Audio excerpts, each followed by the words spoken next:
Bien, le partenariat entre l'Université Mondiapolis et l'Université de Nice est ancien, puisqu'il date de 7 ans aujourd'hui.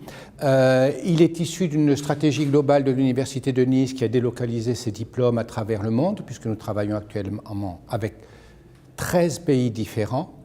En ce qui concerne le cycle doctoral, il faut savoir que l'Université Mondiapolis a été le premier pays non français de langue française dans lequel nous avons implanté le cycle de DBA. Nous sommes particulièrement satisfaits de la qualité de ce partenariat puisque nous avons des ressources ici qui sont tout à fait intéressantes et qui permettent d'assurer le succès de ce cycle doctoral.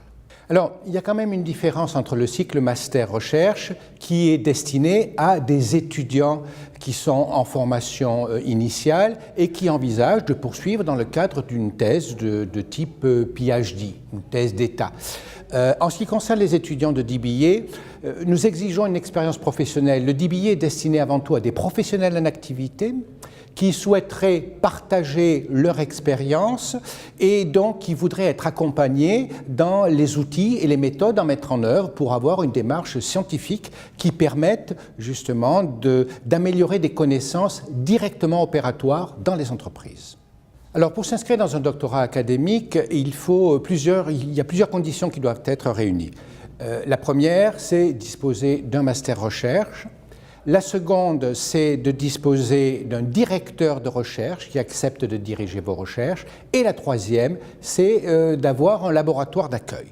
Le fait de faire le master recherche ici à Mondiapolis, ça permet de rencontrer des enseignants qui viennent de l'Université de Nice pour enseigner ici à Casablanca et donc de partager avec eux la volonté d'approfondir une thématique de recherche qui serait en accord avec ce que nous faisons dans le laboratoire de Nice et donc qui permettrait aux candidats de s'inscrire dans une thèse de doctorat. Alors, tout d'abord, la particularité d'un étudiant en DBA, c'est qu'il est un manager lui-même, il est un entrepreneur, il est fortement impliqué dans le cadre d'une entreprise, il a donc une intuition des problèmes que rencontre une entreprise et qu'il a lui-même d'ailleurs rencontré. Le travail du directeur de recherche, de son encadreur dans le cadre du DBA, c'est précisément de l'amener à passer d'une question intuitive qu'il a dans le cadre de son entreprise à une véritable question de recherche. C'est-à-dire qu'il va projeter, en quelque sorte, la question, le problème qu'il rencontre dans un champ théorique du management, de l'entrepreneuriat et de la finance ou d'autres domaines des sciences de gestion. L'encadreur, ensuite, lorsqu'il a formulé sa question de recherche, va l'accompagner dans la construction de son protocole de recherche qui commence par formaliser en quelque sorte une problématique et non plus un problème, et ensuite à définir son terrain de recherche, à le circonscrire et puis, bien évidemment, à définir une méthode, une méthodologie qui va l'amener à aboutir à des résultats qu'il aura bien évidemment mis en conformité ou pas avec sa propre intuition.